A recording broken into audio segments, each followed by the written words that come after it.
Hello students, मैं हूं विनोद शर्मा और आपका नैन क्लासेस में एक बार फिर से बहुत बहुत स्वागत करता हूं। तो आज का हमारा वीडियो सब्जेक्ट वर्ब एग्रीमेंट का पार्ट 2 वीडियो है और इससे पहले मैंने इस चैप्टर का पार्ट 1 वीडियो बना रखा है। तो अगर आपने अभी तक पार्ट 1 वीडियो को नहीं देखा है तो आप सब्जेक्ट वर्ब एग्रीमेंट का पार्ट 1 वीडियो ज़रूर देख लीजिए, क्योंकि उस वीडियो में हमने जो सब्जेक्ट वर्ब एग्रीमेंट के इंपॉर्टेंट कंसेप्ट है उसको डिस्कस किया है। मैंने आपको बताया है कि सब्जेक्ट वर्ब एग्रीमेंट चैप्टर क्या है और इसमें कैसे सब्जेक्ट को वर्ब के अकॉर्डिंग यूज़ होना चाहिए या वर्ब को सब्जेक्ट के अकॉर्डिंग यूज़ होना चाहिए। सब्जेक्ट सिंगुलर कब होता है, सब्जेक्ट प्लूरल कब होता है, वर्ब सिंगुलर कब होता है, वर्ब प्लूरल कब होता है। और साथ ही साथ हमने 10 इंपॉर्टेंट क्वेश्चन भी डिस्कस किए थे, जहाँ पर आपको प्रत्येक क्वेश्चन से कुछ ना कुछ सीखने को मिला। तो अगर आपने अभी तक इस चैप्टर के फर्स्ट वीडियो को नहीं देखा है तो आई वुड रिकमेंड कि सबसे पहले आप देख लीजिए, तभी आप इस चैप्टर को ठीक से समझ पाएंगे। वैसे किसी भी चैप्टर को अगर आप सिस्टमेटिक ढंग से 1 बाय 1 अगर देखेंगे तो ज़रूर आपको फ़ायदा होगा, आप ज़रूर कुछ ना कुछ सीखेंगे। ठीक है, तो आज का जो हमारा वीडियो है ये सब्जेक्ट वर्ब एग्रीमेंट का पार्ट 2 वीडियो है। मैं इसे 3 वीडियो में कंप्लीट करूँगा। तो पहला वीडियो मैंने ऑलरेडी बनाया है, आज का जो हमारा वीडियो है सेकेंड वीडियो है और इसमें कुछ हम और भी इम्पॉर्टेंट क्वेश्चन डिस्कस करेंगे। और इस वीडियो में आपको कंपैरेटिवली पिछले वीडियो से थोड़ा सा हाई लेवल का क्वेश्चन मिलेगा। तो चलिए शुरू करते हैं हम अपना पहला क्वेश्चन। जो क्वेश्चन हमारा है आज 11 से शुरू करेंगे। तो 11 नंबर जो हमारा सेंटेंस है क्या कह रहा है, ये सेंटेंस है neither you nor your idea are और इज़ रॉन्ग। तो यहाँ पर हमें क्या करना है, पहले सही सब्जेक्ट को आइडेंटिफाई करना है और उसी के हिसाब से हमें सही वर्ब को सेलेक्ट करना है। तो यहाँ पर हम देखेंगे कि आर और इज़ में से हमारा सही आंसर क्या होगा, आर होगा या इज़ होगा। तो देखो, सबसे पहले मैं आपको कंसेप्ट बता देता हूँ। यहाँ पर हम क्या देख रहे हैं, यहाँ पर हम देख रहे हैं कि जो हमारा 2 सब्जेक्ट है वो नीदर नॉर से जुड़ा हुआ है। किससे जुड़ा है? नीदर नॉर से। तो देखो, मैं आपको बता दे रहा हूँ कि नीदर नॉर एक कोरिलेटिव कंजंक्शन है। नीदर नॉर क्या है? एक कोरिलेटिव कंजंक्शन है। अच्छा, कोरिलेटिव कंजंक्शन क्या होता है मैं इसके बारे में आपको कंजंक्शन के चैप्टर में बताऊँगा, फिलहाल मैं थोड़ा सा बता देता हूँ। कोरिलेटिव कंजंक्शन हम वैसे कंजंक्शन को कहते हैं जो कि पेयर में पाए जाते हैं, यानी जिसका 2 पार्ट होता है। ठीक है, कुछ कंजंक्शन सिंगल होते हैं, जैसे एंड हो गया है ना, बट हो गया, ये सब सिंगल है। लेकिन कुछ कंजंक्शन जो होते हैं ये पेयर में पाए जाते हैं जिसके 2 पार्ट होते हैं। जैसे कि हम यहाँ पर देख सकते हैं कि ईदर का पेयर किसके साथ बन रहा है? और के साथ। नीदर का पेयर किसके साथ बन रहा है? नोर के साथ। नॉट ओनली का पेयर बन रहा है बट ऑल्सो के साथ। तो इस तरीके से यहाँ पर खास करके ध्यान दीजिएगा, मैंने आपको 3 कोरिलेटिव कंजंक्शन के बारे में बताया है। क्या क्या है? एक है ईदर और, एक है नीदर नॉर और एक है नॉट ओनली बट ऑल्सो। अगर इन 3 में से किसी भी कंजंक्शन से 2 सब्जेक्ट जुड़ा रहे तो जो वर्ब होगा ना, वो वर्ब हमेशा अपने से नज़दीक वाले सब्जेक्ट के अकॉर्डिंग यूज़ होगा। देखो, एक तो आपको सब्जेक्ट मिल रहा है बीचों बीच और एक मिल रहा है, ठीक है, इसके बाद यहाँ पर। तो जो वर्ब इसके बाद आएगा तो वर्ब किसके साथ एग्री करेगा? वर्ब अगर आप पहले वाला के साथ एग्री करवाओगे तो गलत हो जाएगा, ये गलत हो जाएगा। आपको पहले वाला के अकॉर्डिंग नहीं, आपको जो नज़दीक में मिलेगा। जैसे देखो, वर्ब यहाँ पर है और वर्ब के नज़दीक में हमारा सब्जेक्ट कौन है? ये वाला है या फिर ये वाला है? तो डेफिनेटली जो हमारा नज़दीक में है ये हमारा ये वाला है, तो हम इसके अकॉर्डिंग लगाएंगे, यानी नज़दीक वाला के अकॉर्डिंग लगाएंगे। तो उसके अनुसार जो हमारा सही आंसर होगा, देखो यहाँ पर जो नीदर नॉर से 2 सब्जेक्ट जुड़ा है, एक सब्जेक्ट हमारा क्या है? यू है और एक है आइडिया है। ठीक है, योर को आप सब्जेक्ट मत समझ जाना, योर आइडिया कंप्लीट है। ठीक है, अकेले योर को मत समझना। योर एक पॉजेसिव एडजेक्टिव है जबकि प्रोनाउन या नाउन सब्जेक्ट होता है। ठीक है, तो जो हमारा जो सेकंड जो वर्ब के नज़दीक जो सब्जेक्ट है ये आइडिया है। ठीक है, योर आइडिया, और योर आइडिया क्या है? सिंगुलर है। तो सिंगुलर है तो इसके हिसाब से जो हमारा सही आंसर होगा ये ईज़ होगा। ठीक है, क्या होगा? ईज़ होगा। बात आपको समझ में आ रही है? यानी सही सेंटेंस जो हमारा होगा neither you nor your idea is wrong. ठीक है, चलो क्वेश्चन नंबर 12 के बारे में हम लोग बात करते हैं। क्वेश्चन नंबर 12 देखो बाबू, बहुत इंपॉर्टेंट है, very very very important, most important हम इसको कहते हैं। अगर सब्जेक्ट वर्ब एग्रीमेंट की बात करें तो ये जो पॉइंट नंबर 12 है ना, ये बहुत इंपॉर्टेंट है और इससे आपको बहुत सारा क्वेश्चन, मैक्सिमम क्वेश्चन मैं आजकल देख रहा हूँ कि इसी पॉइंट से पूछे जा रहे हैं। अगर 10 क्वेश्चन अगर आपको सब्जेक्ट वर्ब एग्रीमेंट का मिलता है तो समझ लेना कि आउट ऑफ 10 3 क्वेश्चन तो आपको इसी पॉइंट से मिल जाएंगे। तो ये पॉइंट आपका वेरी इंपॉर्टेंट है। तो चलिए समझते हैं क्या, थोड़ा ध्यान से समझना। तो सेंटेंस कह रहा है everybody among your friends like playing, यानी आपके मित्र में से जितने लोग हैं ना, प्रत्येक लोग क्या करते हैं? खेलना पसंद करते हैं। तो खेलना पसंद करते हैं। अब यहाँ पर ध्यान देंगे कि हमारा जो सही सब्जेक्ट है क्या है। देखो लाइक हमारा मेन वर्ब है, ठीक है। तो लाइक हमारा मेन वर्ब है, तो लाइक के बारे में हम डिस्कस करेंगे कि लाइक सिंगुलर होगा कि प्लूरल होगा। तो इससे पहले जो हमारे पास जो सबसे बड़ा जो चैलेंज है वो सब्जेक्ट को आइडेंटिफाई करना है, ठीक है। तो यहाँ पर हम क्या देख रहे हैं कि दो सब्जेक्ट हमारा है, ठीक है। एक तो है हमारा एवरीबॉडी और एक है योर फ्रेंड्स। और यहाँ पर आप देख रहे हो कि ये किसके साथ जुड़ा हुआ है, एमंग के साथ। तो एमंग क्या एक प्रीपोजिशन है, एमंग क्या है एक प्रीपोजिशन है। तो इस बात को थोड़ा ध्यान से समझिएगा, मैं आपको एक्सप्लेनेशन बता देता हूँ। देखो क्या होगा कि आपको सबसे पहले एक प्रीपोजिशन मिलेगा और उस प्रीपोजिशन के पहले एक नाउन या प्रोनाउन होगा, या फिर उस प्रीपोजिशन के बाद एक नाउन या प्रोनाउन होगा, ठीक है। तो ऐसे स्थिति में जो वर्ब होगा ना वो प्रीपोजिशन के पहले वाला के अकॉर्डिंग यूज़ होगा। आपको देखना पड़ेगा कि प्रीपोजिशन के पहले कौन सा नाउन या प्रोनाउन आ रहा है, ठीक है। तो अगर प्रीपोजिशन के पहले वाला नाउन या प्रोनाउन अगर सिंगुलर होगा तो यहाँ वर्ब भी हमारा सिंगुलर होगा। अगर प्रीपोजिशन के पहले वाला नाउन या प्रोनाउन हमारा प्लूरल होगा तो यहाँ पर वर्ब भी हमारा प्लूरल होगा, ठीक है। तो इसको हम कहते हैं नाउन ऑफ नाउन स्ट्रक्चर। इसे हम क्या कहते हैं, नाउन ऑफ नाउन स्ट्रक्चर। तो इस पॉइंट को आप कैसे पहचानेंगे, इसको पहचानने के लिए सिंपल सा ट्रिक है, आप इसको याद कैसे करना, नाउन ऑफ नाउन स्ट्रक्चर, ठीक है। तो यहाँ पर हम देखेंगे कि जो हमारा एमंग है ये प्रीपोजिशन है, तो डेफिनेटली जो हमारा वर्ब होगा ये प्रीपोजिशन के पहले वाला के अकॉर्डिंग होगा, और प्रीपोजिशन के पहले क्या है, एवरीबॉडी है। तो अब हम लोग रियल सब्जेक्ट को आइडेंटिफाई कर चुके हैं, हमारा रियल सब्जेक्ट है एवरीबॉडी। अब एवरीबॉडी के अकॉर्डिंग जो वर्ब हमारा लगेगा वो सिंगुलर होगा या प्लूरल होगा। इसके लिए सबसे पहले हमें ये पता होना चाहिए कि एवरीबॉडी क्या है, एवरीबॉडी सिंगुलर है या प्लूरल है। देखो अगर हम ऑल बोलते हैं, ऑल ऑफ योर फ्रेंड्स, तो ऑल जो होता है ना एक साथ ढेर सारे लोगों को बताता है। और जब हम एवरीबॉडी बोलते हैं तो एवरीबॉडी में भी ढेर सारे लोग होते हैं लेकिन एक एक करके होता है, ठीक है। एवरीबॉडी का मतलब क्या, सेपरेटली एक एक करके। आप इस चीज़ को ऐसे पहचानो, देखो अगर किसी सब्जेक्ट में आपको क्या लगा मिल जाए, बडी लगा मिल जाए, वन लगा मिल जाए, थिंग लगा मिल जाए, ठीक है। अगर किसी सब्जेक्ट में बडी, वन या थिंग, जैसे कि एवरीबॉडी, नोबडी, एनीबडी, है ना, एनीवन, एवरीवन, है ना, एवरीथिंग, समथिंग, समवन, तो इस तरह से अगर आपको सब्जेक्ट मिलता है जिसमें बडी, वन या थिंग लगा रहे, तो इसे हमेशा सिंगुलर सब्जेक्ट के रूप में ट्रीट किया जाता है। इसे हमेशा कैसा ट्रीट किया जाता है, इसे हमेशा सिंगुलर ट्रीट किया जाता है, इस बात को समझिए आप।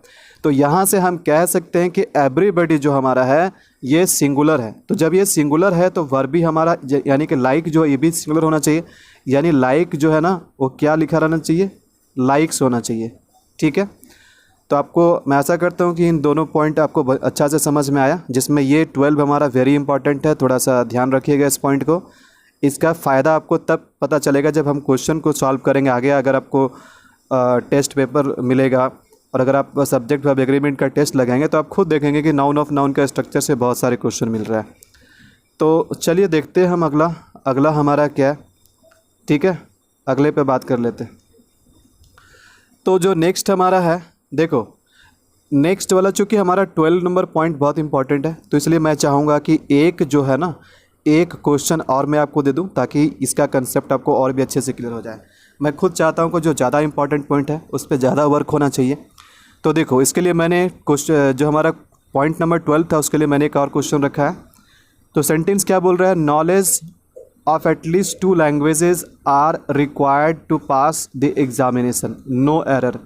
तो ये जो क्वेश्चन का फॉर्मेट है, ये क्वेश्चन का फॉर्मेट है कॉमन एरर का, ठीक है। यहाँ पर आपको एरर ढूंढना है। अगर आपने पहले से इंग्लिश के पेपर में कॉमन एरर के क्वेश्चन बनाए होंगे तो आपको पता होगा कि कॉमन एरर के क्वेश्चन क्या होता है और इसे कैसे सॉल्व करना चाहिए।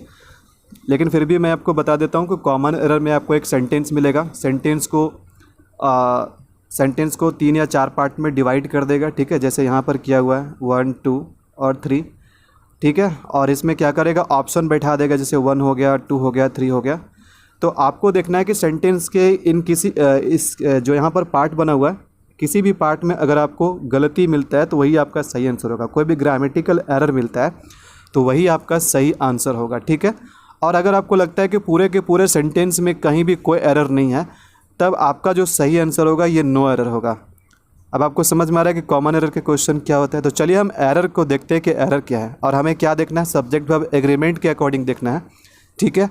तो यहाँ पर हम क्या देख रहे हैं कि नॉलेज ऑफ एटलीस्ट 2 लैंग्वेजेस। तो यहाँ पर आप देखो कि ऑफ क्या है, प्रीपोजिशन है। ऑफ क्या है, प्रीपोजिशन है। और जो हमारा वर्ब होगा ना, ज़रा बताना किसके अकॉर्डिंग होगा, प्रीपोजिशन के बाद वाले नाउन के अकॉर्डिंग होगा या प्रीपोजिशन के पहले वाला। तो आप क्या कहोगे कि प्रीपोजिशन के पहले वाला। शाबाश। देखो पहले में क्या है, पहले में है नॉलेज, तो हम क्या देख रहे हैं कि प्रीपोजिशन के पहले है नॉलेज, ठीक है। और नॉलेज हमारा क्या, सिंगुलर सब्जेक्ट है। तो इसके अकॉर्डिंग जो यहाँ पर जो हमारा वर्ब होना चाहिए था, ये आर नहीं होना चाहिए, आर के जगह पे यहाँ पर ईज़ होना चाहिए। बात समझ में आ रही है। तो इसके हिसाब से हम कह सकते हैं जो हमारा एरर है ये पार्ट थर्ड में। ये वाला पार्ट कहाँ आता है, देखो ये वाला पार्ट आता है पार्ट थर्ड में।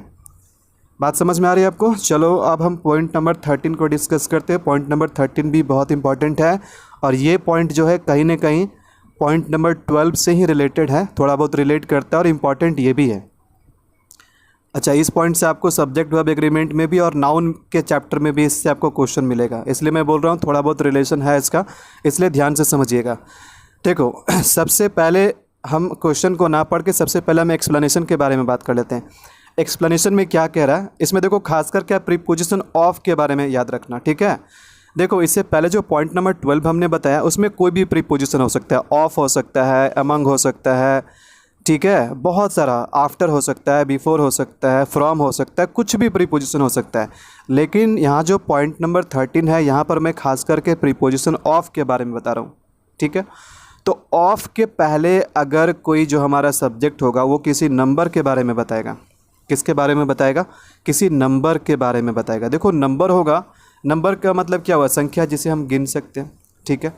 और संख्या जो हमारा होता है, नंबर जो होता है दो तरह के होता है, एक हमारा डेफिनिट होता है, ठीक है, और एक हमारा इनडेफिनिट होता है।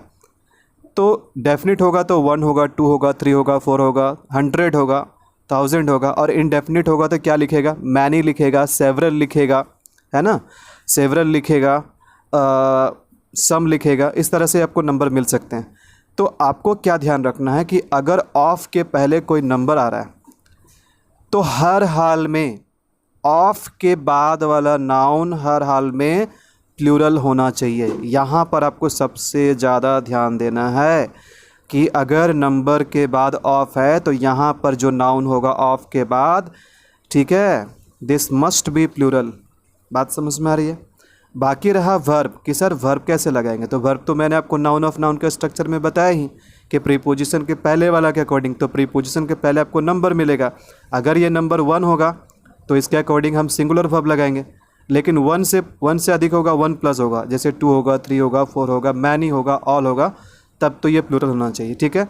तो चलो ये पॉइंट मैं समझता हूँ कि अब आपको इसकी जानकारी मिल गई कि इस पॉइंट में क्या छिपा हुआ है, किन बातों पे हमें ध्यान रखना है। तो अब जो है हम लोग क्वेश्चन पे बात करते हैं। क्वेश्चन देखो क्या है, क्वेश्चन है one of the problem with you is that you don't come on time, no error. तो देखो यहाँ पर हम अगर सबसे पहले वर्ब को अगर आइडेंटिफाई करें तो वर्ब हमारा इज़ है। तो चलो सबसे पहले चेक करो कि क्या वर्ब हमारा सही है। तो वर्ब किसके अकॉर्डिंग, प्रीपोजिशन के पहले वाला। और प्रीपोजिशन के पहले क्या, देखो प्रीपोजिशन हमारा क्या, ऑफ है। तो ऑफ के पहले देखो हमारा जो सब्जेक्ट क्या आ रहा है, 1 आ रहा है। 1 क्या, एक नंबर है। यहाँ पर सब्जेक्ट में क्या आएगा, नंबर आएगा। तो 1 मुझे बताना 1 सिंगुलर है कि प्लूरल है। हम सिंगुलर किसे कहते हैं, सिंगल को, यानी एक को। तो सिंगुलर के अकॉर्डिंग जो हमने यहाँ पर वर्ब देख रहा है, हम लोग यहाँ पर जो वर्ब देख रहे हैं, ठीक है, यहाँ पर सेकंड में, तो ये तो सही है, यहाँ पर कोई प्रॉब्लम नहीं है, यहाँ तक सही है। अब चलो हम लोग सेकंड पॉइंट को चेक करते हैं कि क्या कि ऑफ के बाद जो नाउन है ये प्लूरल आ रहा है। तो हम देख रहे हैं कि वन ऑफ के बाद जो हमारा नाउन आया ये प्रॉब्लम है, और प्रॉब्लम यहाँ पर सिंगुलर के फॉर्म में लिखा हुआ है, जबकि यहाँ पर ये प्रॉब्लम जो है नाउन है ये प्लूरल होना चाहिए, ठीक है। तो यहाँ पर क्या होना चाहिए, प्रॉब्लम के जगह पे प्रॉब्लम्स होना चाहिए, ठीक है, प्रॉब्लम्स यानी एस लगना चाहिए। तो इसके हिसाब से हम कह सकते हैं कि जो हमारा एरर है ये पार्ट 1 में। आई होप कि ये पॉइंट आपको समझ में आया। चलिए अब हम अगले पॉइंट की ओर बढ़ते हैं। तो क्वेश्चन नंबर 14 और 15। तो क्वेश्चन नंबर 14 क्या कह रहा है, mister Rajiv my friend and professor are known for his good behaviour. तो यहाँ पर हम क्या देख रहे हैं कि सब्जेक्ट के जगह पे बहुत सारे नाउन आपको भरा हुआ मिल रहा है। यही देखो इसमें लेवल कब बढ़ता है, सब्जेक्ट वर्ब एग्रीमेंट चैप्टर वैसे कुछ भी नहीं है, बहुत हल्का चैप्टर है, लेकिन इसके जो कॉम्प्लिकेसी है पता है कब बढ़ता है, जब सब्जेक्ट के जगह पे ढेर सारे नाउन प्रोनाउन, ढेर सारे वर्ड मिलने लगते हैं, तब कंफ्यूज हो जाते हैं कि वास्तव में सब्जेक्ट है कौन। तो इसी के लिए तो मैंने पार्ट 2 और पार्ट पार्ट थर्ड वीडियो भी बनाने के बारे में सोचा कि आपको कुछ स्पेशल सेंटेंसेस से आपको रूबरू करवाऊँ। और आपको पता है कि लो लेवल के क्वेश्चन तो पूछते नहीं हैं, ठीक है। हालांकि जो बहुत बेसिक सा एग्ज़ाम होगा जैसे दिल्ली पॉलिटेक्निक वगैरह है, तो इसमें तो क्वेश्चन थोड़ा सा बेसिक ही होता है, ज़्यादा हम हाई नहीं कह सकते। लेकिन जो हमारा जो ये इंग्लिश का जो बैच है ये कंप्लीट पैकेज है। ये मतलब ऐसा नहीं है कि हम इन्हें केवल इस कोर्स को दिल्ली पॉलिटेक्निक के पॉइंट ऑफ व्यू से डिज़ाइन किया है। ये जो आपका इंग्लिश का स्पेशल कोर्स है, मैंने स्पेशल नाम इसलिए रखा है कि किसी भी कोर्स को ये कवर करेगा, ताकि ऐसा ना हो कि आप केवल दिल्ली पॉलिटेक्निक के लिए इसको बाय करें और बाकी दूसरे एग्ज़ाम के लिए ये आपके लिए फ़ायदेमंद ना हो। तो ऐसा कुछ भी नहीं है। ये इंग्लिश का जो वीडियो आपका है, जो वीडियो कोर्स है, ये आपके हर तरह के एग्ज़ामिनेशन में आपके लिए यूज़फुल साबित होगा, ठीक है। और इसीलिए मैं इसको बेसिक टू एडवांस पढ़ा रहा हूँ और आराम से पढ़ा रहा हूँ, कोई हड़बड़ी नहीं है, ठीक है। और अभी नज़दीक में कोई हमारा एग्ज़ामिनेशन भी नहीं है, लेकिन आई होप कि हम इसे बहुत जल्दी कवर कर लेंगे और आपकी भी पढ़ाई चलते रहनी चाहिए। तो देखो यहाँ पर क्या है, यहाँ पर जो हमारा वर्ब है ये आर है। तो क्या ये आर सही है? तो इसके लिए हमें क्या करना पड़ेगा, सबसे पहले रियल सब्जेक्ट को आइडेंटिफाई करना पड़ेगा। तो आप देख रहे हैं कि मिस्टर राजीव और यहाँ पर लिखा हुआ माय फ्रेंड एंड प्रोफेसर। तो देखो यहाँ पर मैं आपको एक बात बता देना चाहता हूँ। कभी कभी एग्जामिनर आपको कंफ्यूज कैसे करता है इस तरह के क्वेश्चन देकर। कभी भी किसी नाउन के बाद दूसरा कोई फ्रेज़ आ जाए, ठीक है, और वो फ्रेज़ आपके वहाँ उस फ्रेज़ में आपके नाउन या प्रोनाउन भी हो सकते हैं। तो वो जो नाउन के बाद जो फ्रेज़ आते हैं, या कोई एक सिंगल नाउन आ सकता है या प्रोनाउन आ सकता है, कोई दूसरा नाउन या प्रोनाउन आ सकता है, जो वापस अपने से पहले आने वाले नाउन को डिस्क्राइब करता है, अपने से पहले आने वाले नाउन को डिफ़ाइन करता है, उसके बारे में नया इन्फॉर्मेशन जोड़ता है, तो उसे हम कहते हैं एपोजिशन। क्या कहते हैं? एपोजिशन। आप इसे ऐसे भी सब्जेक्ट समझ सकते हो कि सब्जेक्ट के बाद तो हमारा वर्ब आता है, ठीक है, सब्जेक्ट के बाद वर्ब आता है, लेकिन कभी कभी सब्जेक्ट के तुरंत बाद वर्ब ना दे करके सबसे पहले क्या डालेगा? एपोजिशन। और एपोजिशन कुछ ऐसे वर्ड्स होते हैं जो ठीक सब्जेक्ट के बाद आकर के वापस क्या करते हैं? सब्जेक्ट के बारे में ही डिस्क्रिप्शन देते हैं। वो कोई दूसरा नया व्यक्ति या वस्तु नहीं होता है, वो सब्जेक्ट के बारे में ही इन्फॉर्मेशन देते हैं। तो हम यहाँ पर क्या देख रहे हैं कि माई फ्रेंड एंड प्रोफेसर। तो क्या माई फ्रेंड अलग है और प्रोफेसर अलग है? यानी कि ये तो एक ही व्यक्ति है। डिस्क्रिप्शन किसका है? मिस्टर राजीव का। यानी राजीव ही मेरा फ्रेंड है और राजीव ही क्या है? प्रोफेसर है। तो इसी को हम कहते हैं एपोजिशन। तो माई फ्रेंड एंड प्रोफेसर क्या हो गया? ये एपोजिशन हो गया। तो कभी भी आपको एपोजिशन वाला केस मिले तो एपोजिशन से आपको घबराना नहीं है, कंफ्यूज नहीं होना है। वर्ब जो हमारा है ये हर हाल में सब्जेक्ट के अकॉर्डिंग ही लगेगा, ना कि एपोजिशन के अकॉर्डिंग। यानी जो वर्ब है ये सब्जेक्ट के अकॉर्डिंग लगेगा। एपोजिशन केवल आपको कंफ्यूज करने के लिए दिए जाते हैं। तो यहाँ पर हम देख रहे हैं कि जो हमारा रियल सब्जेक्ट है ये राजीव है, मिस्टर राजीव है। तो राजीव एक सिंगल पर्सन है, तो सिंगल पर्सन है तो यहाँ पर सिंगुलर वर्ब होना चाहिए, यानी कि आर की जगह पे यहाँ पर ईज होना चाहिए। बात समझ में आ रही? तो इसके हिसाब से गलती कहाँ पर हुआ? गलती हो गया पार्ट थर्ड में। क्वेश्चन नंबर 15 है, the department assured us that a series of seminars were to be arranged, no error। तो यहाँ पर कंसेप्ट क्या देख बाबू, कंसेप्ट है कि अगर आपको इस तरह का एक्सप्रेशन देखने को मिलेगा, ये सारे कलेक्टिव एक्सप्रेशन है, ठीक है। इसको हम कलेक्शन भी कहते हैं। कलेक्शन जैसे कि आपने कलेक्टिव नाउन में पढ़ा होगा, है ना। तो ये सब जितने भी एक्सप्रेशन देख रहे हो ये ग्रुप के बारे में बताता है, ग्रुप को डिनोट करता है, कलेक्शन को डिनोट करता है, जिसे हम कहते हैं कलेक्टिव एक्सप्रेशन। तो इस तरह के कलेक्टिव एक्सप्रेशन आपको मिल जाए जैसे कि team of, group of, a body of, a crowd of, a heap of, a bunch of, a herd of, a series of, a fleet of, a chain of, a piece of, a part of. इस तरह के बहुत सारे आपको collective expression देखने को मिल सकते हैं। बस आपको समझना कैसे है कि देखो ग्रुप के बारे में बात की हम, तो ग्रुप क्या बताया? ग्रुप के बारे में बताया, कलेक्शन के बारे में बताया, टीम है ग्रुप के बारे में बताया। तो ये जो सभी है कलेक्टिव एक्सप्रेशन, ये किसी न किसी ग्रुप या कलेक्शन के बारे में बताएगा। तो अगर कोई नाउन या प्रोनाउन जो है ना, कोई नाउन, देखो कोई नाउन, प्रोनाउन की बात नहीं करूँगा यहाँ पर मैं, ठीक है। कोई नाउन अगर इस तरह के कलेक्टिव एक्सप्रेशन के बाद आता है तो it should be always plural, लेकिन जो वर्ब होगा ये हमेशा सिंगुलर होगा। नाउन प्लूरल होगा लेकिन वर्ब क्या होगा? सिंगुलर होगा। तो क्या आपको यहाँ पर क्वेश्चन में आपको कोई कलेक्टिव एक्सप्रेशन दिखा? जी बिल्कुल दिखा, यहाँ पर ए सीरीज ऑफ। तो हम जब ये कलेक्टिव एक्सप्रेशन को देख रहे हैं तो इसके बाद क्या होना चाहिए? नाउन प्लूरल होना चाहिए। देख भाई नाउन भी प्लूरल है, कोई दिक्कत नहीं है, नाउन में कोई दिक्कत नहीं है ना। सेमिनार्स देखो यहाँ एस लगा हुआ है। अब हमें चेक करना है क्या वर्ब सिंगुलर है, क्या वर्ब सिंगुलर है। तो वर्ब बिल्कुल भी सिंगुलर नहीं है, यहीं पर हमारा प्रॉब्लम है, पार्ट 4 में प्रॉब्लम है। यहाँ पर वर्ब के जगह पे वाज होना चाहिए। बात समझ में आ रही है। चलो नेक्स्ट क्वेश्चन को देखते हैं हम लोग। अगला जो है, the number of marks carried by each question are indicated at the end of the question, no error. देखो ये भी पॉइंट इंपॉर्टेंट पॉइंट है, क्वेश्चन आपको देखने को मिल जाते हैं इस पॉइंट से, तो इस पॉइंट पे ध्यान रखिएगा। और ये पॉइंट जो 16 और 17 है ये आपस में कोरिलेटेड है, ठीक है। अब ये कैसे कोरिलेटेड है, देखो आप दोनों में डिफरेंस क्या देख रहे हो। दोनों में देखो कॉमन क्या है, कॉमन है कि नंबर ऑफ़ यहाँ भी है, नंबर ऑफ़ यहाँ भी है।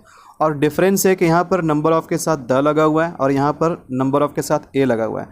तो इस तरीके से आपको कंफ्यूज करने के लिए क्वेश्चन मिल सकते हैं। एक बार आपको देखने को मिल सकता है द नंबर ऑफ़ और एक बार आपको मिल सकता है ए नंबर ऑफ़, ठीक है। दोनों में क्या डिफरेंस है ध्यान से समझना, पहले कंसेप्ट को समझ लो उसके बाद क्वेश्चन पे काम करते हैं।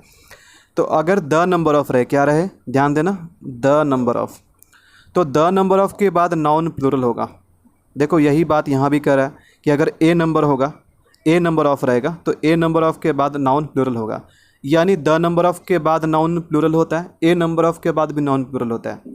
लेकिन डिफरेंस क्या है, द नंबर ऑफ़ के बाद जो वर्ब है ये ऑलवेज सिंगुलर होगा, लेकिन ए नंबर ऑफ़ के बाद जो हमारा वर्ब है ये ऑलवेज प्लूरल होगा।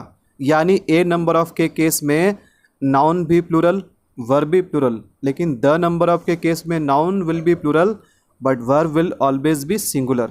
बात समझ में आ रही है। तो चलो अगर आपका कंसेप्ट समझ में आया तो इसके हिसाब से हम चेक करते हैं। द नंबर ऑफ़ मार्क्स, देखो मार्क्स में यहाँ कोई प्रॉब्लम नहीं, मार्क लिखा रहता तो गलत हो जाता, मार्क्स चूँकि हमें प्लूरल चाहिए तो कोई दिक्कत नहीं है। Carried by each question are, देखो यहाँ चेक करो, ये जो हमारा मेन वर्ब है हमने क्या बताया, द नंबर ऑफ़ के केस में सिंगुलर होना चाहिए, जबकि ये आर प्लूरल हो गया, तो यहाँ पर आर के जगह पे हमें लिखना पड़ेगा ईज, तब सही होगा, ठीक है। तो इसके हिसाब से कह सकते हैं कि जो प्रॉब्लम है ये पार्ट 3 में है। यहाँ देखो 17 में देखो, ए नंबर ऑफ़, सबसे पहले नाउन बताओ, नंबर, जब यहाँ पर हम बोल रहे हैं ए नंबर ऑफ़ तो क्या सही होगा, इशू सही होगा या इशूज सही होगा, ठीक है। तो हमने क्या बताया, द नंबर ऑफ़ के केस हो चाहे ए नंबर ऑफ़ के केस हो, हर हाल में जो नाउन होगा ये प्लूरल होगा, यानी इशूज होगा यहाँ पर, ठीक है। अब चलो वर्ब को फिक्स करते हैं। तो वर्ब क्या है, वाज या वर है। तो आपको पता है कि ए नंबर ऑफ़ के केस में नाउन भी प्लूरल और वर्ब भी प्लूरल, तो सही क्या हो जाएगा, वर हो जाएगा। यानी जो हमारा सेंटेंस होगा सही होगा, a number of issues were fixed, ठीक है। यहाँ पर इशू मत लगा देना और वाज मत लगा देना। आई होप कि यहाँ भी आपको कंसेप्ट समझ में आ गया, और ये भी बाबू इम्पॉर्टेंट है, क्वेश्चन आपको मिल जाता है इस पॉइंट से। So let's move on to the next question. Question number 18 बहुत ही इंटरेस्टिंग है। देखो क्या है इसमें नया। ऑल के साथ हमेशा से कन्फ्यूज़न रहता है और बहुत कम ही लोग इस ऑल के बारे में कन्फ्यूज़न को दूर करते हैं। देखो ऑल के साथ कन्फ्यूज़न क्या है, ऑल सिंपल सी बात है, जब हम ऑल बोलते हैं तो ऑल का मतलब एक होता है या ढेर सारा होता है, सिंपल सी बात है। ऑल का मतलब ढेर सारा होता है, 1+, और ढेर सारा का मतलब क्या है कि ये प्लूरल है। ढेर सारा का मतलब क्या है, प्लूरल है। तो कायदे से जो इसके बाद जो वर्ब होगा ये प्लूरल होना चाहिए। जैसे अगर ईज़ और आर की बात करें तो आर होना चाहिए, हाँ कि ना। लेकिन थोड़ा सा यहाँ पर चेंजेस है, आपको ध्यान रखना पड़ेगा। अगर आर होना चाहिए था तो आपने गाना सुना 3 इडियट में, ऑल इज़ वेल, क्या सुना है आपने, बिल्कुल सुना होगा, बहुत ही अच्छा मूवी है, ठीक है। तो ऑल इज़ वेल आपने देखा, तो वहाँ पर भाई ऑल के साथ इज़ कैसे लगा दिया, ऑल इज़ वेल में, ठीक है, ऑल के साथ इज़ कैसे लगा दिया। ऑल तो भाई प्लूरल है तो आर लगना चाहिए। तो देखो ये कैसे हुआ, ध्यान देना। यहाँ पर ऑल का 2 मतलब होता है। एक तो ऑल का मतलब होता है, यहाँ पर समझो, यहाँ पर एक तो ऑल का मतलब होता है एवरीथिंग, ठीक है। एक ऑल का मतलब क्या होता है, एक ऑल का मतलब होता है एवरीथिंग और एक ऑल का मतलब होता है एवरीवन।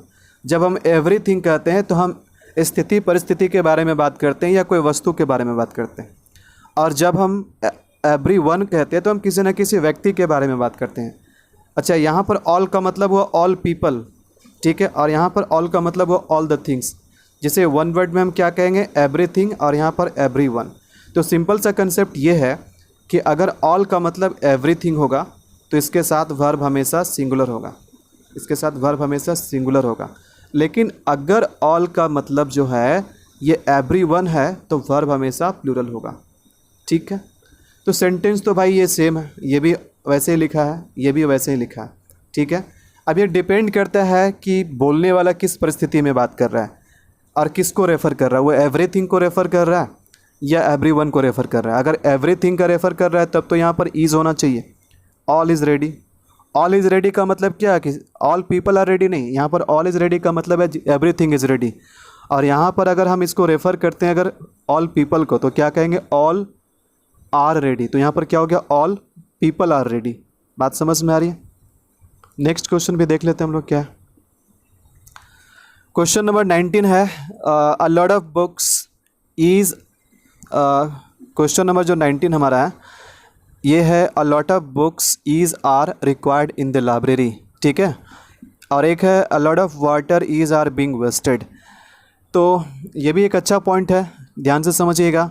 तो देखो यहाँ पर ये कुछ ऐसे डिटर्मिनर है जिसके बाद नाउन आपका काउंटेबल भी आ सकता है और अनकाउंटेबल भी आ सकता है। आपको एडजेक्टिव जब मैं पढ़ाऊँगा तो वहाँ पर कुछ डिटर्मिनर के बारे में मैं बताऊँगा। कुछ डिटर्मिनर जो होते हैं वो अपने बाद केवल काउंटेबल ही लेते हैं और कुछ केवल अनकाउंटेबल लेते हैं, और कुछ ऐसे होते हैं जो काउंटेबल भी ले सकता है और अनकाउंटेबल भी ले सकता है। तो उन्हीं में से एक है ये ऐसे वर्ड आप अब देख रहे हो जो अपने बाद काउंटेबल नाउन भी लेते हैं और अनकाउंटेबल भी लेते हैं। ठीक है, तो हमेशा से एक कन्फ्यूज़न बना रहता है क्योंकि ये दो काउंटेबल को भी एक्सेप्ट करता है, अनकाउंटेबल को भी एक्सेप्ट करता है। तो चलो इसी कन्फ्यूज़न को हम दूर करते हैं। तो देखो यहाँ पर ध्यान देना कि आपको इस बात को समझना है कि अगर a lot of, lots of, plenty of, most of, most of, all of, some of, rest of, half of, minority of, majority of, percent of, part of, quarter of, none of, two thirds of, 3/4 of, half of, a great deal of, अगर इस तरह के आपको phrase मिले, ठीक है, इस तरह का वर्ड या फ्रेज़ मिले तो इसके बाद जो होगा अगर नाउन काउंटेबल होगा तो ये प्लूरल होना चाहिए। देखो यहाँ पर हमने क्या लिखा है, पीसीएन। पीसीएन का मतलब हुआ प्लूरल, ठीक है, प्लूरल काउंटेबल नाउन। तो अगर नाउन काउंटेबल होगा तो उसे हमेशा प्लूरल के फॉर्म में रखा जाएगा और वर्ब भी क्या होगा, प्लूरल होगा। लेकिन अगर यहाँ पर नाउन अनकाउंटेबल होगा, देखो SUN का मतलब हुआ सिंगुलर अनकाउंटेबल नाउन। ठीक है, तो अगर ये नाउन अनकाउंटेबल होगा तो अनकाउंटेबल तो भाई ऑलवेज सिंगुलर होता है, ये तो प्लूरल हो ही नहीं सकता है। अगर काउंटेबल है तो वो सिंगुलर भी हो सकता है और प्लूरल भी हो सकता है। लेकिन मैंने क्या बोला कि अगर काउंटेबल है तो आपको ऑलवेज प्लूरल रखना है, और अनकाउंटेबल तो सिंगुलर होता ही है, इसका प्लूरल कभी होता नहीं है। तो यहाँ पर इस बात को आप ध्यान से समझना कि अगर काउंटेबल है, PCN है, प्लूरल काउंटेबल नाउन है तो वर्ब प्लूरल होगा, और अगर SUN है यानी सिंगुलर अनकाउंटेबल नाउन है तो वर्ब सिंगुलर होगा। तो यहाँ पर हम देख रहे हैं कि अ लॉट ऑफ के बाद यहाँ पर बुक्स आ रहा है जो कि काउंटेबल नाउन है, और यहाँ पर अ लॉट ऑफ के बाद वाटर आ रहा है जो कि अनकाउंटेबल है। तो सबसे पहले चेक करो कि क्या इसके बाद अगर काउंटेबल है तो प्लूरल है, बिल्कुल है, और यहाँ पर अगर अनकाउंटेबल है तो सिंगुलर है, बिल्कुल है। क्या हम वाटर को वाटर्स कह सकते हैं? क्या हम वाटर में S लगा सकते हैं? नहीं लगा सकते हैं। ठीक है, तो यहाँ पर जो अगर नाउन हमारा PCN है, प्लूरल काउंटेबल नाउन है, तो यहाँ पर वर्ब आर होना चाहिए। ठीक है, और अगर यहाँ पर जो हमारा अगर ये अनकाउंटेबल नाउन है तो वर्ब हमारा सिंगुलर इज़ होना चाहिए। ठीक है, तो फर्स्ट वाला में हमारा होगा आर और सेकंड वाला में होगा इज़। देखो मैंने इसको ऑलरेडी रेड में लिख के रखा है। ठीक है, चलो नेक्स्ट क्वेश्चन देखते हैं। नेक्स्ट क्वेश्चन क्या है भाई, द जूरी हैज़ या हैव गिवन इट्स वर्डिक्ट। देखो वर्डिक्ट का मतलब क्या होता है, वर्डिक्ट का मतलब होता है फैसला। वर्डिक्ट का मतलब क्या होता है, फैसला। कोर्ट भाई अपना फैसला सुनाता है ना, तो वर्डिक्ट का मतलब होता है फैसला। तो यहाँ पर क्या है कि दो सेंटेंसेस है, और ये दोनों सेंटेंसेस का जो सब्जेक्ट है ये क्या है, जूरी है, द जूरी है। जूरी का मतलब क्या होता है, जूरी का मतलब होता है ग्रुप ऑफ जजेस, यानी जजों का जो ग्रुप होता है, समूह होता है, उसे हम जूरी कहते हैं। ठीक है, तो अगर ये जो सब्जेक्ट है ये समूह के बारे में बता रहा है, जो नाउन समूह ग्रुप के बारे में बताता है उसे हम क्या कहते हैं, कलेक्टिव नाउन कहते हैं। मैंने आपको नाउन के चैप्टर में पढ़ाया कि कलेक्टिव नाउन क्या होता है। तो बाबू कलेक्टिव नाउन के साथ एक कन्फ्यूज़न रहता है। देखो कलेक्टिव नाउन के बाद वर्ब सिंगुलर भी हो सकता है, कलेक्टिव नाउन के बाद वर्ब प्लूरल भी हो सकता है। भाई कैसे डिसाइड करेंगे? और जहाँ पर दो तरह के बातें हो ना, वहाँ पर कन्फ्यूज़न हमेशा थोड़ा ज़्यादा होता है। और जहाँ पर दो दो बातें छुपी हो, इस तरह का क्वेश्चन एग्जामिनर जानबूझ कर देता है ताकि आप कंफ्यूज रहें और आप गलती कर बैठें। तो देखो यहाँ पर आपको कैसे इस तरह के क्वेश्चन को टैकल करना है। कलेक्टिव नाउन अगर सब्जेक्ट में हो तो सबसे पहले हमें देखना है कि वो कलेक्टिव नाउन का सेंस कैसा है, यूनाइटेड है या डिवाइडेड है। अगर सेंस यूनाइटेड होगा तो इसके बाद वर्ब भी सिंगुलर होगा, और अगर सेंस डिवाइडेड होगा तो इसके बाद जो वर्ब होगा ये प्लूरल होगा।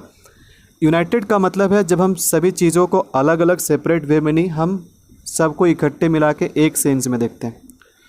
और हम यहाँ पर जो डिवाइडेड सेंस की अगर बात करें तो डिवाइडेड सेंस में हम चीज़ों को सेपरेटली देखते हैं, अलग अलग देखते हैं। ठीक है, तो ये सेंटेंस के टोन से पता चल जाएगा, सेंटेंस में हमें पता चल जाएगा सेंटेंस का कंटेक्स्ट क्या है, इसी से हमें पता चल जाएगा कि वो डिवाइडेड है कि यूनाइटेड है। तो देखो पहला सेंटेंस क्या, द जूरी हैज़ या हैव गिवन इट्स वर्डिक्ट। तो देख भाई कि जब जूरी अपना फैसला सुनाएगा तो जितने भी जूरी में जज होंगे सबका मत एक जैसा होगा तभी तो किसी फैसला पे आएगा, या सभी डिवाइडेड रहेंगे तब फैसले पे आएंगे? बिल्कुल नहीं। तो जूरी जो सब थे ना, सबका मत एक था, तब जा कर के ये लोग डिसीजन पे पहुँचे। तो यहाँ पर जूरी को किस सेंस में यूज़ किया जा रहा है? यूनाइटेड सेंस में, तो वर्ब सिंगुलर होना चाहिए। तो यहाँ पर जो हमारा पहला क्वेश्चन है, यहाँ पर जो सही आंसर होगा ये हैज़ होगा। क्या होगा? हैज़ होगा। The jury has given its verdict.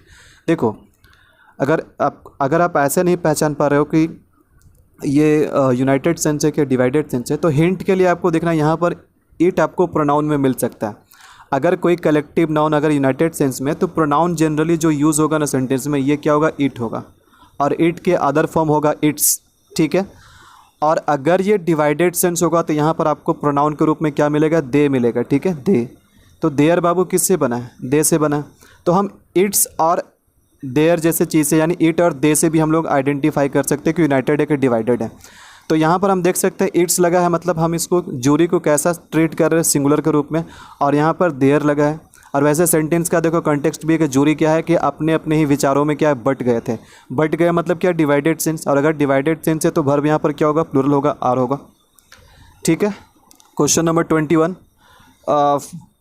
यहाँ पर क्या है? 500 रुपीज़, और यहाँ पर भी है 500 रुपीज़। यहाँ देखो दोनों जगह सब्जेक्ट सेम है, लेकिन दोनों जगह के जो हमारा वर्ब है ना वो सेम नहीं होगा। ठीक है, और ये भी पॉइंट कहीं ना कहीं पिछले वाले पॉइंट से रिलेट करता है। तो यहाँ भी आपको चेक करना पड़ेगा। देखो अगर सब्जेक्ट अमाउंट के बारे में बताए, वेट के बारे में बताए, डिस्टेंस के बारे में बताए, हाइट के बारे में बताए, स्पीड के बारे में बताए, ड्यूरेशन के बारे में बताए, तो यहाँ पर आपको बेसिकली ध्यान देना है कि अगर सब्जेक्ट से इन चीज़ों के बारे में पता चलता है, amount, weight, distance, height, speed और ड्यूरेशन, तो देखना है कि सब सेंटेंस में ये किस सेंस में यूज़ हो रहा है, यूनाइटेड है कि डिवाइडेड है। अगर यूनाइटेड है तो हम इसके साथ सिंगुलर वर्ब लगाएंगे, अगर डिवाइडेड है तो हम इसके साथ प्लूरल वर्ब लगाएंगे। तो देखो यहाँ पर सेंटेंस क्या है? 500 रुपीज़ जो है ना वो मेरे पॉकेट में। तो पॉकेट का मतलब देखो दोनों सेंटेंस में बस डिफरेंस, यहाँ पॉकेट लिखा है और यहाँ पॉकेट्स लिखा हुआ है। पॉकेट का मतलब हुआ कि मेरे पास एक पॉकेट है और उसी पॉकेट में 500 रुपीज़ इकट्ठे रखे हुए थे, इकट्ठे एक जगह एक स्थान के बारे में बात कर रहे हैं, तो क्या यूनाइटेड सेंस है। और यहाँ जो सेंटेंस है ये बात कर रहा है कि मेरे पास 500 रुपीज़ तो है लेकिन इन माई पॉकेट्स है। इन माई पॉकेट्स है का मतलब क्या है? अलग अलग पॉकेट में, किसी पॉकेट में 200 रुपया है, किसी पॉकेट में 300 है, किसी पॉकेट में 200 है, किसी में 100 है, इस तरह से करके अलग अलग पॉकेट में बटा हुआ है। तो पॉकेट्स जब यहाँ बोल दिया मतलब क्या है? डिवाइडेड है। तो इसलिए इन दोनों ही सेंटेंस के जो वर्ब होंगे ना ये डिफरेंट होंगे। यानी पहला जो हम लगाएंगे यहाँ पर ईज़ होगा और सेकंड वाला में आर होगा। यानी फर्स्ट सेंटेंस को हम क्या बोलेंगे? 500 rupees is in my pocket, और सेकंड वाला 500 rupees are in my pockets. ठीक है, तो इम्पॉर्टेंट पॉइंट है, इन सभी पॉइंट से क्वेश्चन आते रहते हैं। ठीक है, नेक्स्ट क्वेश्चन देखते हैं। सिंगर एंड डांसर हैव या has given his best performance, और यहाँ भी लगभग वही चीज़ है, the singer and the dancer have या has given their best performance. तो देखो इन सेंटेंस में क्या प्रॉब्लम है, इसे सॉल्व करने से पहले हम लोग कंसेप्ट के बारे में जान लेते हैं। कंसेप्ट क्या है?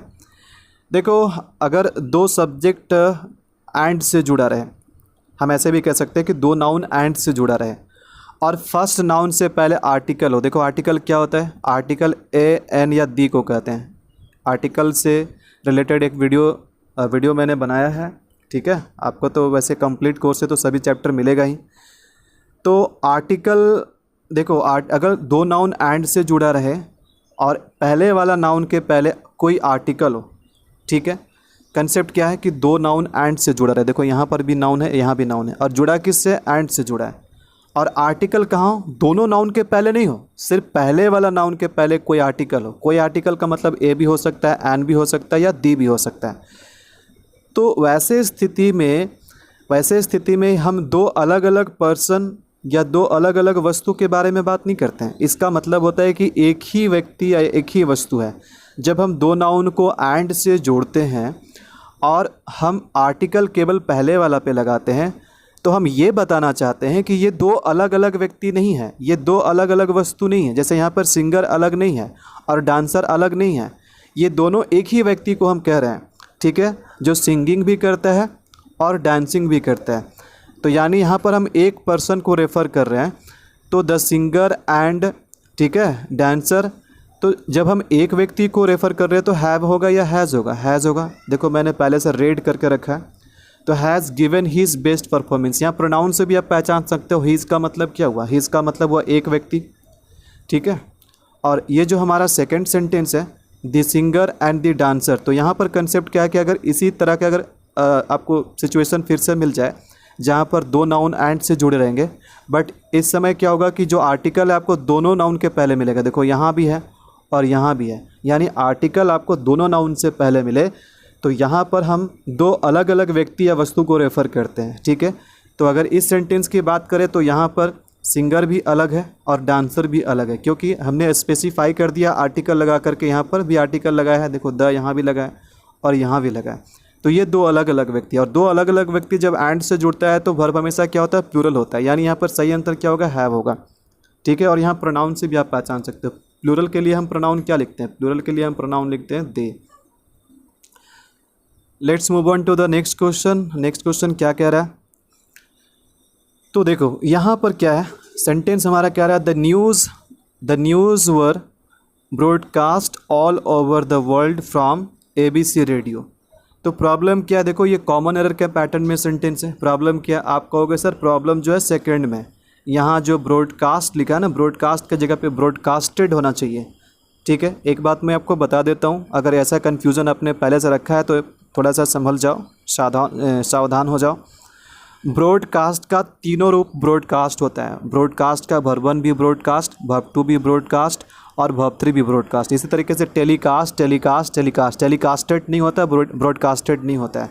थोड़ा सा सुनने में आपको ऑकवर्ड लग रहा होगा कि द न्यूज़ वेयर ब्रॉडकास्टेड होना चाहिए, लेकिन ऐसा कुछ भी नहीं है, ब्रॉडकास्ट सही है, ठीक है।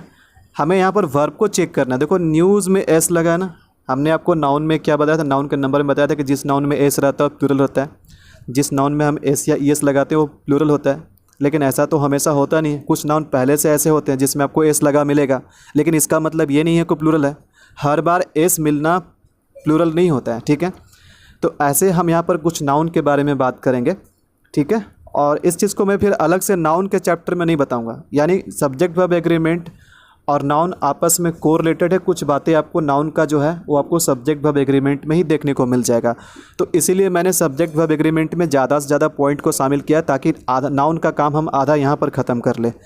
तो देखो अभी मैं आपको ऐसे नाउन का लिस्ट बता रहा हूँ जिसमें आपको अंत में एस लगा हुआ मिलेगा, लेकिन इसका मतलब ये नहीं है कि ये प्लूरल है। एस लगने के बावजूद भी ये ऑलवेज सिंगुलर होता है, और इसलिए हम इसके साथ सिंगुलर वर्ब लगाते हैं, ठीक है।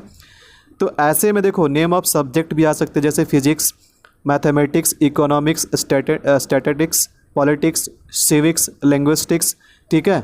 या फिर किसी फेमस किसी भी बुक का नाम, फेमस जरूरी नहीं है, किसी भी बुक का नाम हो सकता है जिसके अंत में एस, किसी बुक के जो टाइटल है ना उसके नाम में भी आपको एस लगा हुआ मिल सकता है, जैसे कि दी गुलिवर्स ट्रैवल्स, ठीक है, the Arabian Nights, the tales of the two cities. कुछ आपके गेम के भी नाम हो सकते हैं, गेम्स एंड स्पोर्ट्स, जैसे डार्ट्स हो गया, बिलियर्ड्स हो गया, टेनिस, चेस। कुछ बीमारियों के नाम भी हो सकते हैं, जैसे measles, mumps, rabies, rickets, shingles, AIDS, ठीक है। कुछ अलग से जैसे नाउन को हमने शामिल किया न्यूज़, अच्छा, कुछ कंट्री के नाम है जो कि यूनाइटेड है, जैसे the United states, the West Indies, Netherlands. ठीक है, एक और नाउन यहाँ पर हमने शामिल किया समन्स। तो ये जो है इस तरह के मैंने बहुत ही इम्पॉर्टेंट नाउन को यहाँ पर रखा है, जिससे क्वेश्चन आपको बराबर देखने को मिलता है। तो इन सभी नाउन में आप खास क्या देख रहे हो कि एस लगा है, बट ये प्लूरल नहीं है, ये सिंगुलर है, और इसीलिए हम इसके साथ ऑलवेज सिंगुलर वर्ब लगाते हैं। तो सेंटेंस में प्रॉब्लम अब आपको समझ में आ रहा है कि न्यूज़ हमारा देखने से प्लूरल लग रहा है, बट ये सिंगुलर है, इसलिए यहाँ पर वॉज नहीं होना चाहिए। यहाँ पर वॉज, यहाँ पर वर के जगह पे वाज होना चाहिए। यहाँ पर वर गलत है, ठीक ना, यहाँ पर सिंगुलर वाज होना चाहिए, यानी सही सेंटेंस होगा द न्यूज़ वाज ब्रॉडकास्ट। ठीक है, तो प्रॉब्लम कहाँ पर है, पार्ट 1 में है। लेकिन यहाँ पर इस पॉइंट का थोड़ा सा एक एक्सेप्शन है, और एक्सेप्शन को भी मैं साथ ही साथ बता देना चाहता हूँ, और ये स्पेशली नेम ऑफ सब्जेक्ट के साथ है। अगर नेम ऑफ सब्जेक्ट के पहले अगर कोई पजेसिव केस लग जाए, पजेसिव केस जो संबंध बताए, ठीक है, जैसे कि माई हो गया, योर हो गया, हीज़ हो गया। अच्छा, कोई नाम रहे, जैसे राहुल बोले तो राहुल में क्या करेंगे, अपोस्ट्रोफ एस लगा देंगे पजेसिव बनाने के लिए, यानी राहुल। ठीक है, तो अगर नेम ऑफ सब्जेक्ट के पहले पजेसिव केस लग जाए तो ये हमेशा प्लूरल हो जाता है और अपने साथ प्लूरल वर्ब लेता है। यहाँ पर आप सेंटेंस से समझो, देखो mathematics is an interesting subject, बिल्कुल सही है। मैथमेटिक्स के साथ हमने यहाँ पर क्या किया, मैथमेटिक्स के साथ हमने ईज़ लगाया, क्योंकि यहाँ पर हम इसको सब्जेक्ट के रूप में देख रहे हैं। लेकिन अगर आप अगला सेंटेंस देखोगे तो यहाँ पर आप क्या देख रहे हो कि माई मैथमेटिक्स, यहाँ पर मैं केवल मैथमेटिक्स को एक सब्जेक्ट के रूप में बात नहीं कर रहा हूँ, यहाँ पर मैं अपने मैथमेटिक्स के बारे में बात कर रहा हूँ, या किसी व्यक्ति के मैथमेटिक्स के बारे में बात कर रहा हूँ। यहाँ पर माई लगा करके क्या कर दिया, एक पजेसिव केस लगा दिया। पजेसिव केस हम लगाते हैं किसी से संबंध बताने के लिए, जैसे इस मैथमेटिक्स का संबंध क्या है, मुझसे, मेरा मैथमेटिक्स, यानी मेरा मैथमेटिक्स जो है ना ये पुअर है, तो ये हमारा गलत हो गया। अब आप कहोगे सर यहाँ पर मैथमेटिक्स के साथ ईज़ लगा तब तो सही है, यहाँ पर मैथमेटिक्स के साथ अगर ईज़ लग गया तो ये गलत कैसे हो गया। तो मैं आपको बता देना चाहता हूँ कि अगर पजेसिव केस लग जाए तो ये हमेशा प्लूरल के रूप में ट्रीट किया जाता है, क्योंकि इसका मीनिंग भी तब चेंज हो जाता है। जब हम मैथमेटिक्स बोलते हैं तो जब इसका सिंपल मतलब होता है सब्जेक्ट, लेकिन जब हम बोलते हैं my mathematics, your mathematics, his mathematics, तब इसका मतलब होता है मैथमेटिकल कैलकुलेशन। यानी जब हम बोलते हैं कि मेरा मैथमेटिक्स ख़राब है, इसका मतलब इसमें जितने भी विभाग है, चाहे सब्ट्रैक्शन हो, एडिशन हो, डिवीज़न हो, मल्टीप्लिकेशन हो, हमें कुछ भी नहीं आता, ये सब पुअर है। ठीक है, तो इसलिए हम ये सेंटेंस हो गया गलत। तो अगर इस तरह से पजेसिव केस आ जाए तो यहाँ पर हम प्लूरल वर्ब लगाएंगे, my mathematics are poor. I hope कि आपको बात समझ में आ रही है। उसी प्रकार से जब स्टैटिस्टिक्स में अगर वो कोई पजेसिव केस लग जाए तो इसका मतलब डाटा होता है, पॉलिटिक्स में लगा दे तो इसका मतलब होता है पॉलिटिकल आइडियाज़, और तब इसके साथ क्या करते हैं, प्लूरल वर्ब लगाते हैं। ठीक है, लेकिन जनरली हम क्या करते हैं, सिंगुलर वर्ब लगाते हैं। लेकिन ये जो हमारा एक्सेप्शन है ये केवल पजेसिव केस में होता है। बात समझ में आ रही है? चलो नेक्स्ट देख लेते हैं, अगला क्या है। अगला है all the furnitures I have bought are new. ज़रा मुझे बताओ क्या फर्नीचर्स लिखना सही है? अगर हम ऑल बोल रहे हैं, ऑल का मतलब हुआ सारा फर्नीचर, सभी फर्नीचर, ठीक है, लेकिन क्या आप फर्नीचर को गिन सकते हो? अगर आपने नाउन वाला वीडियो को बहुत अच्छा से देखा तो आपको समझ में आ रहा होगा। ये बात मैंने आपको नाउन में, जिसमें मैंने आपको काउंटेबल और अनकाउंटेबल नाउन के बारे में बताया था, उसमें मैंने आपको बताया कि फर्नीचर क्या है। तो कुछ नाउन ऐसे होते हैं जो देखने से लगते हैं कि हम उसे काउंट कर सकते हैं, लेकिन वास्तव में इस तरह के नाउन जो होते हैं ये ऑलवेज अनकाउंटेबल होते हैं, इसे हम काउंट नहीं कर सकते हैं। तो ऐसे नाउन के जो लिस्ट हमारा है ये है लगेज है, फर्नीचर है, एडवाइस है, वर्क है, इंफॉर्मेशन है, knowledge, evidence, equipment, traffic, scenery, electricity, stationery, poetry, money, jewellery, bread. यहाँ थोड़ा सा मैं आपको ध्यान दिलाना चाहूँगा, यहाँ पर स्टेशनरी का जो स्पेलिंग है, देखो दो तरह का स्टेशनरी होता है बाबू, यहाँ पर ध्यान से समझना। स्टेशनरी दो तरह के होता है। एक स्टेशनरी होता है जैसे कॉपी, किताब, कलम, पेंसिल, ठीक है, जैसे लेखन सामग्री बोलते हैं हम। तो उस स्टेशनरी का जो स्पेलिंग होता है उसमें क्या होता है, उस स्टेशनरी का जो स्पेलिंग होता है वहाँ पर एन के बाद ERY होता है, ठीक है। और यहाँ पर मैं सोच वही रहा था, लेकिन यहाँ पर स्पेलिंग गलत हो गया। चलिए फिर भी मैंने आपको यहाँ पर बता दिया। तो ये भी इस नाउन में, इस लिस्ट में हम इसको भी शामिल कर सकते हैं। ये भी स्पेलिंग गलत नहीं है, लेकिन जब हम एन के बाद जब हम ए लगाते हैं ना, तो इसका मतलब होता है ठहराव, ठीक है, स्टे, जो कि स्टेशन से बना स्टेशनरी। जैसे ट्रेन जो है ना, ट्रेन स्टेशन पे क्या हो जाते हैं, स्टेशनरी हो जाते हैं, यानी वहाँ पर ठहर जाते हैं। तो इस नाउन को भी शामिल कर सकते हैं, कोई दिक्कत नहीं है। लेकिन जो लेखन सामग्री वाला होता है, कॉपी कलम किताब वाला, उसका स्पेलिंग ये होता है, ठीक है, जिसमें आप क्या देख रहे हो, चेंज, दोनों में अगर चेंज देखना हो तो क्या है, यहाँ पर ए है और लेखन सामग्री में क्या होता है, ई होता है, ठीक है। तो ध्यान रखिएगा, ये जितने भी नाउन है ये सब देखने में लगते हैं काउंटेबल है, बट ये ऑलवेज अनकाउंटेबल होता है। और इसके साथ जो ऑलवेज है, हम वर्ब हमेशा सिंगुलर लगाते हैं। बात समझ में आ रही है? तो एक बात यहाँ पर ध्यान देने वाली है कि जब फर्नीचर भाई अनकाउंटेबल है तो हम अनकाउंटेबल में एस कैसे लगा सकते हैं, मैंने आपको बताया था, ठीक है, काउंटेबल और अनकाउंटेबल और नाउन में कि अनकाउंटेबल के साथ हम क्या क्या नहीं कर सकते हैं। अनकाउंटेबल नाउन के साथ सबसे पहले हम एस या ई एस नहीं लगा सकते हैं, ये गलत हो जाएगा। अनकाउंटेबल नाउन के पहले हम कभी भी कोई नंबर नहीं लगा सकते, कोई डेफिनेट नंबर नहीं लगा सकते, ठीक है। जैसे कि 2 फर्नीचर, 3 फर्नीचर, 5 फर्नीचर, ऐसा हम नहीं कह सकते हैं। और ना ही तो हम इंडेफिनिट आर्टिकल ए या एन लगा सकते हैं। तो फिर यहाँ पर गड़बड़ ये हो रहा है कि फर्नीचर जब अनकाउंटेबल तो इसमें एस कैसे लग गया, ये नहीं लगना चाहिए। तो देखो, जब हम फर्नीचर बोलते हैं तो इसमें सभी फर्नीचर को एक साथ मिलाकर देखते हैं, ठीक है। आप बोलोगे, जैसे कहने का मतलब है कि कमरे में 3 फर्नीचर है तो क्या कहेंगे, there are 3 furnitures in the room. बिल्कुल गलत। फर्नीचर बोलने से कोई पर्टिकुलर एक वस्तु नहीं आता है जो कि फर्नीचर के आइटम में आता है। फर्नीचर के बोलने का मतलब इसमें सब कुछ शामिल हो गया। हाँ, हम बोल सकते हैं there are 3 chairs, there are 3 beds, ठीक है, देयर आर 3 टेबल्स। तो टेबल, चेयर, ये सब काउंटेबल है, लेकिन फर्नीचर काउंटेबल नहीं है।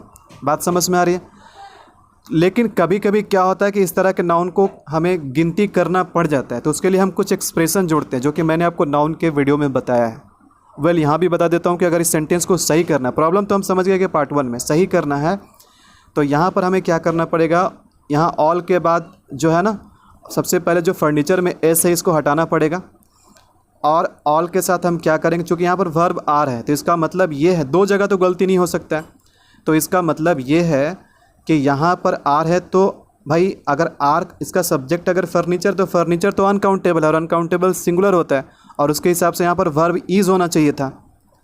लेकिन अब एक चीज़ मुझे बताओ कि गलती यहाँ भी रहेगा और गलती यहाँ भी रहेगा, नहीं ना, आपको किसी एक ही ऑप्शन को सेलेक्ट करना है। तो हम ऐसे जगह को सेलेक्ट करेंगे जो कि हमारा सही आंसर हो, और वहाँ पर करेक्ट करने से क्या हो जाए, पूरा सेंटेंस हमारा सही हो जाए। तो इसलिए गलती यहाँ नहीं है, ये सही है। यहाँ पर इसके अकॉर्डिंग हमें कुछ लगाना पड़ेगा ताकि प्लूरल वर्ब सही हो जाए। तो सबसे पहले तो फर्नीचर में से एस हटाएंगे। दूसरा क्या करेंगे, फर्नीचर को अगर फर्नीचर के पहले अगर गिनती करवाना है तो इसके पहले हम एक एक्सप्रेशन जोड़ेंगे, आर्टिकल जोड़ेंगे, ठीक है, आर्टिकल जोड़ेंगे। आर्टिकल मतलब हुआ घरेलू वस्तु। तो यहाँ पर हमें बोलना पड़ेगा all the articles of furniture, ठीक है। जैसे रोटी है, ब्रेड के साथ हम नहीं कह सकते हमने 2 रोटी खाई, तो आई एट 2 ब्रेड्स, गलत हो जाएगा। बोलना पड़ेगा आई एट 2 पीसेस ऑफ ब्रेड। जैसे रोटी को गिनती करवाना है तो पीस लगाना पड़ेगा, इन्फॉर्मेशन को गिनती करवाना है पीस लगाना पड़ेगा, एडवाइस को गिनती करवाना है पीस लगाना पड़ेगा, फर्नीचर को गिनती करवाना है तो क्या लगाना है, आर्टिकल लगाना, ठीक है। इस पॉइंट को अगर और भी अच्छे से समझना है तो आप नाउन वाला वीडियो देखो, ठीक है। तो समझ में आ गया कि प्रॉब्लम पार्ट 1 में यहाँ पर आर्टिकल वर्ड जोड़ना पड़ेगा और आर्टिकल में एस लगाना पड़ेगा।